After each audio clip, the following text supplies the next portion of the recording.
طبعا اللي شاف معايا الفيديو اللي فات اللي كنت عامله فيه الحواوشي. بصوا يا جماعه طري وتحفه، وطبعا اللحمه مستويه مستويه. طبعا هو ابني طالبه مني، طبعا انا هغلفه له بقى هنا كده بال ده بوريكم الشكل النهائي يعني. اوكي. طبعا برضو كنت عامله كاستر وحاسه ان انا يعني ممكن في صعوبه ان انا اقدمه تمام. ثواني تلزقت فبصوا عملته بالشكل ده. هو معلش بمسح بايدي.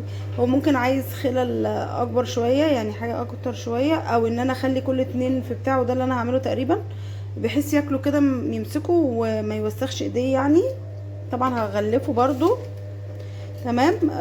وهحط له مخلل خيار او مخلل عادي. بصوا كاننا مش في المدرسه يا جماعه، بس والله طلباته عجيبه. بس انا قلت له انت اكلت حواوشي في الفطار، لان انا عايزه امنع اللحمه باي شكل او الفراخ وكده.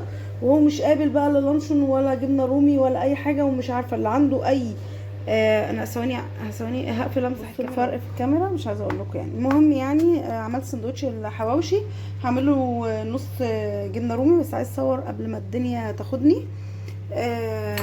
وبصوا قسمتهم برضو زي ما قلت لكم كده، قسمتهم اتنين عشان يبقى براحته، وهغطيهم من فوق. بصوا حطيت هنا في العين دي، بصوا عشان ده تقفلته مش هيخرج منها. ده مخلل انا اللي عاملاه بجد. اللي عنده اي افكار فيديو يعني سندوتشات عاديه يقول لي. كل اللي انا قلته له بقى، قلت له انت مش ترجع تتغدى اي حاجه فيها بروتين، لان انت كده خدت خلاص البروتين بتاعك، وكل يوم كل يوم وانا حاسه ان في زياده في الوزن يعني. انا فتحتها من باب ان انا احببه في الاكل، لقيته بقى زاد فيها قوي يعني بصراحه. ف مش عارفه اعمل ايه خالص والله. بس المهم ان الساندوتش ده يعني هو بس اللي مضايقني فيه اللحمه، يعني مش مضايقني العيش البلدي ذاته. انا بحب العيش البلدي، بس حاسه ان احنا دخلنا يعني بنكرف على حاجات تانية بقى، فاهمين. المهم بقى يا جماعه، انا كنت قلت لكم في الفيديو اللي فات برضو ان انا اول ما ادوق ده هقول لكم. بصوا دايب تحفه. نسبه كنت خايفه برضو يكون نسبه الكاستر فيه كتير، لا خالص خالص. انا بس هغطيه كده عشان ما يلزقش بس في الغطا، عشان الغطا بينزل يمسك عليه، فاهمين. وهعمل الساندوتش وخلاص كده. وطبعا طبعا طبعا علشان احنا معانا اسمه ايه ده كده، خد سبرايت وخد الميه بتاعته. وخلاص كده هنعمل ايه طيب. بس اهو خلاص كده خلصنا كله. عملت الجبنه الرومي وحطيت له خيار. النهارده عندي ما عنديش موز، عندي تفاح وكانتالوب. فهو طبعا لا بيحب ده ولا بيحب ده. وكنت قلت يمكن اقطع له مانجا شرايح كده، بس لقيتها طريه جدا فهتعمل لخبطه. هو حر. اديته الجبنه الرومي ده لاني حاسه ان الرغيف ده صغنون مش كتير يا جماعه. هو عنده يوم كامل برضو. اوكي بياكل اكل تقيل وكل حاجه، بس هو عنده يوم كامل. فبس كده وخلاص هغطي ده بقى وخلاص يعني، وخير ان شاء الله. قولوا لي بقى افكار بليز بليز. سندوتشات مدرسه متنوعه كده وما فيهاش نسبه بروتين يعني، عشان انا عملت هو اعجب بالبيض. بس انا عايز سندوتشات عاديه يعني، جبن جديده يمكن، مش عارفه والله يا جماعه. قولوا لي تغييرات. هو عايز سجق، عايز حاجات كده، فاهمين. في انماط كده من الاطفال يعني مش بتحب الاكل الفطار. هم ما بيحبش ابدا الفطار. ان كان بيفطر كورن فليكس، وعندي اللي هو الشيبس كده اللي هو جواه شوكولاته ده. يعني كلها حاجات بايظه، كلها حاجات سيئه جدا جدا، سواء قاعد في البيت سواء رايح المدرسه. فهي حاجات كلها سيئه جدا. فالله المستعان يعني. بس ايه، اتمنى تساعدوني بجد في الحوار ده. معلش صوت الغساله.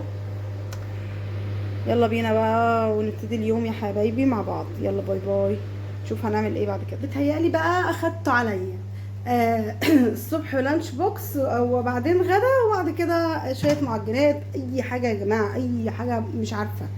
بعتمد نظريه الايد البطاله يعني. المهم يعني حاجه بسيطه خالص.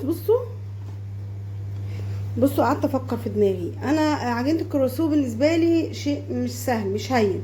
تمام. طيب تعملي ايه؟ طيب ما هي عجينه لزجه، ممكن نغير فيها شويه حاجات، تبقى مسكره تبقى حادقه. عجينه السينابون وبالزبده برضو وكده. تمام. في نفس عجينه السينابون اللي انا لسه عاملاه من يومين، عملت بيها نفس العجينه. تمام. قللت السكر في جزء منها، وزودت السكر ليه؟ عشان ده مثلا عاملاه بخليط الجبنه. تمام. وده عاملاه بالشوكولاته، اظن واضح. وفيهم ان شاء الله دي هتخرج بره وهتبوظ الدنيا، محدش يعمل زيي يعني. اوكي. الحاجات دي كلها بتهيألي هتخرج بره، ربنا يستر، ادعولي. بس وعملت بقى ده اللي هيترش على الوش، لسه طبعا هتخمر خمران تاني. فده اللي هيترش على الوش.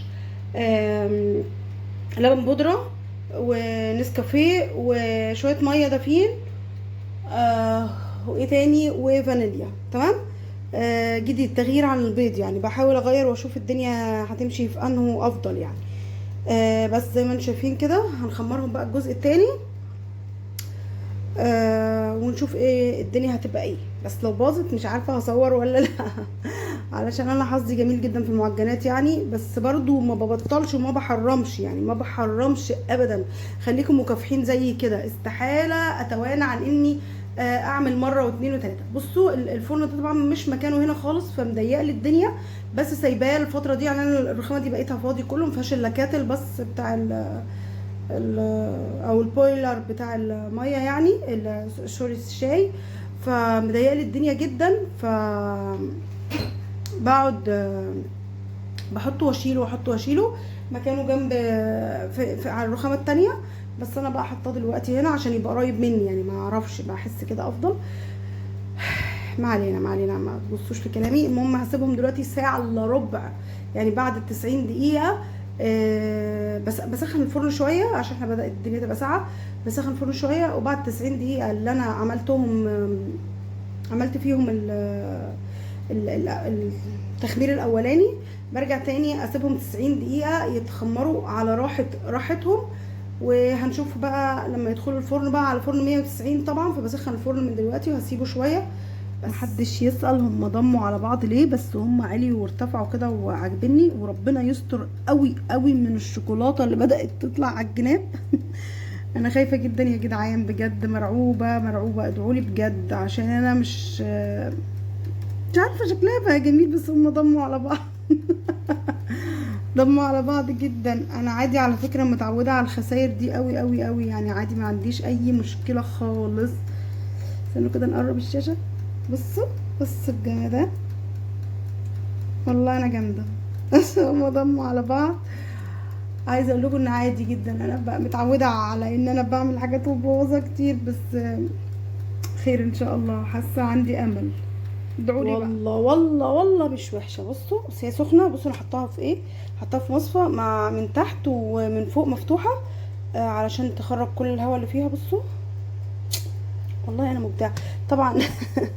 ناهيكم عن اللي خرجت حاجات منها دي. بس بصوا، بس انا بحب ازود جدا وافور في اسمها ايه يعني، حاسه استوت سيكه ازيد يعني. ممكن اخفض شويه من ال20 دقيقه دول، مثلا نخليهم 17. ثواني، انا قللت النار يعني، قللت مستوى النار. اوكي كده احسن، كده احسن ماشي.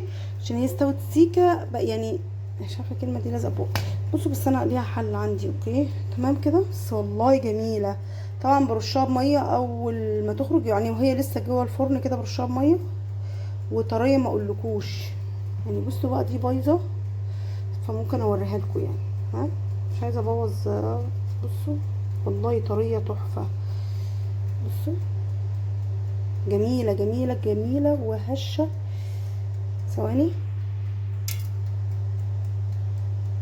تشوفوها بس من جوه. بصوا مش معجنه وحاجه كده ايه يعني،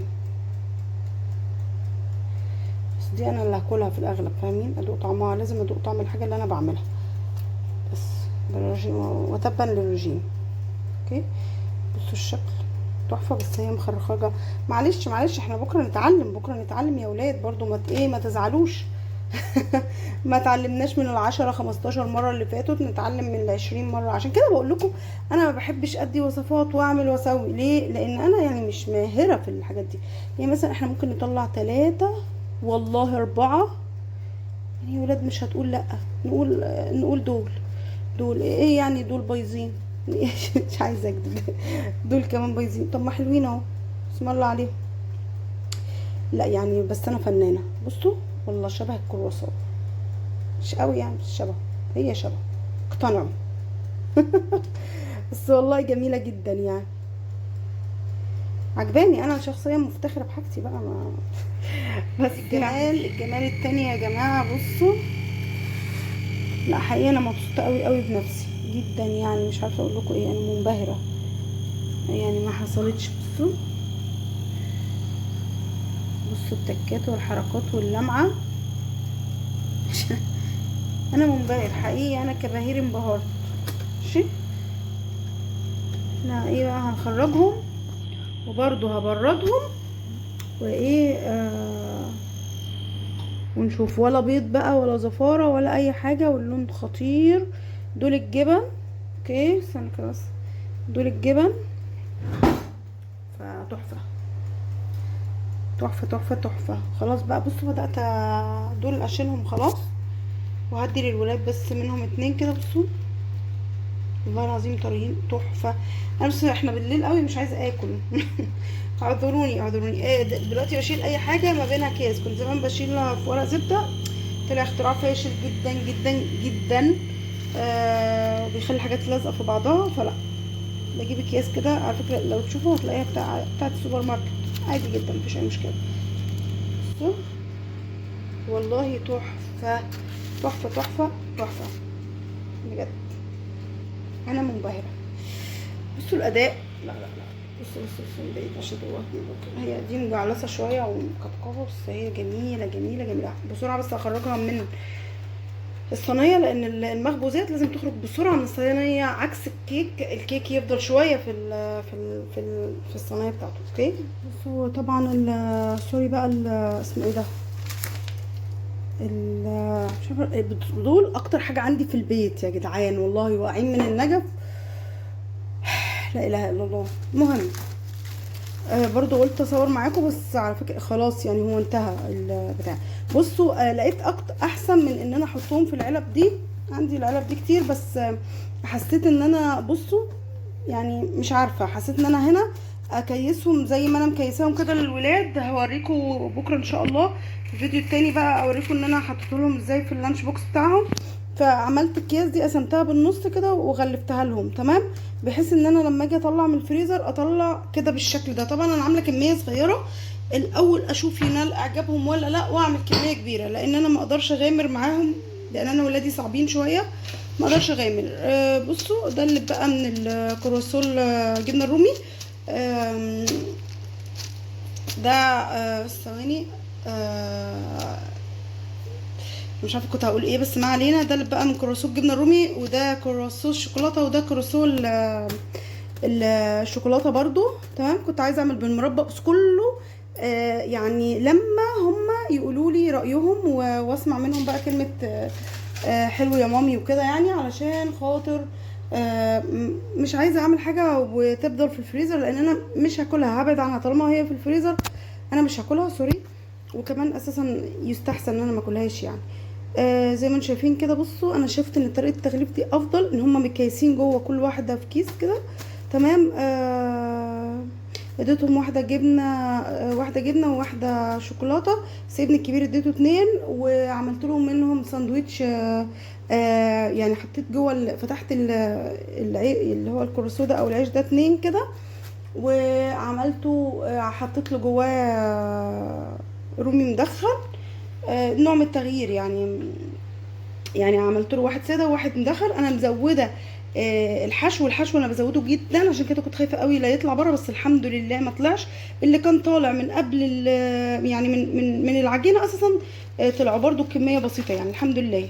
بصوا الحمد لله، ده اول واحد اللي هو بقى جامد قوي معايا لونه. بصوا ده لونه زي الفل.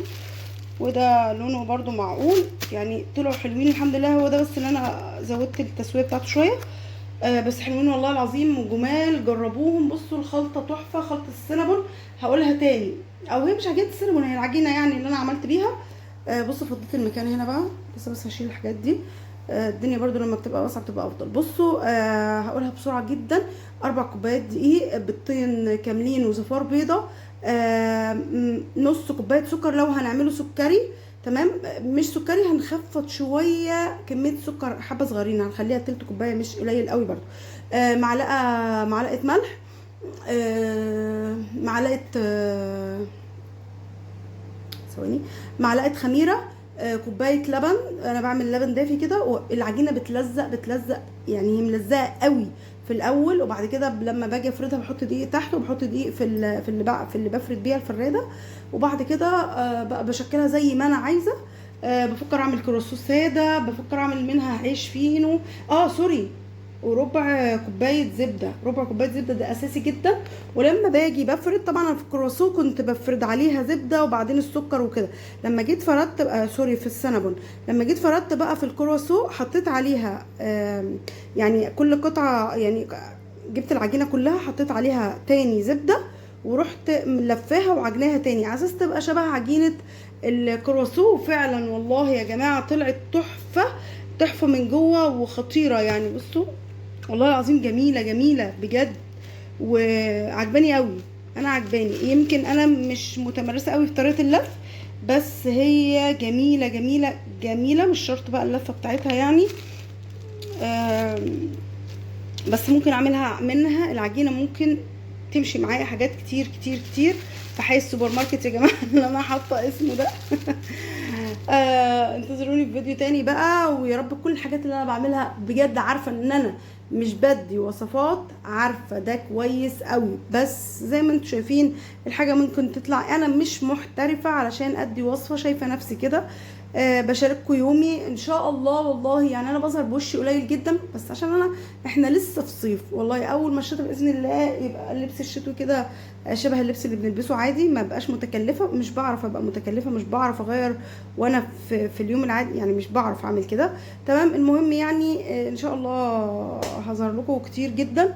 عارفه ان انا مقصره في الموضوع ده قوي، بس وعايزه اعمل روتينات وحاجات وكده، بس استنوا عليا شويه. انا عايشه في المطبخ الفتره دي، عايشه مقيمه في المطبخ، مقيمه بجد يعني. هم يناموا من هنا ودماغي تشتغل من هنا. لو عندي كل الحاجات عندي، مش عندي ببقى مستنيه اجيبها تاني، يعني اروح يعني ابعت ديليفري يجيبها لي وكده يعني. بس سلام.